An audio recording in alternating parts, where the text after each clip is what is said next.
शास्त्री देखील आपला उमेदवारी अर्ज भरणार आहे। नाशिकमध्ये महायुतीचा जागेचा तिढा अद्यापही कायम असला तरी मात्र अपक्ष उमेदवारी अर्ज आज भरल्या जाणार आहेत।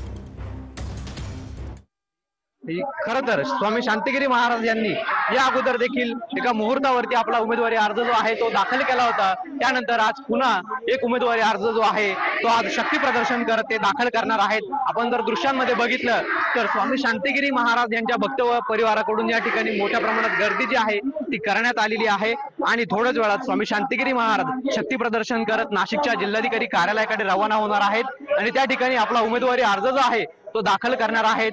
खरं तर आपण या ठिकाणी बघितलं तर स्वामी शांतिगिरी महाराज यांच्या भक्त परिवाराकडून या ठिकाणी पोस्टरच्या माध्यमातून विविध सामाजिक संदेश देखील देण्यात आलेले आहेत। 100% मतदान करण्याचा जो संदेश आहे तो देखील या ठिकाणी देण्यात आलेला आहे।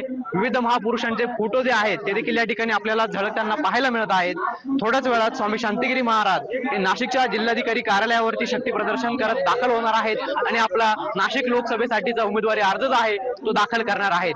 पवन येवले, TV9 मराठी, नाशिक।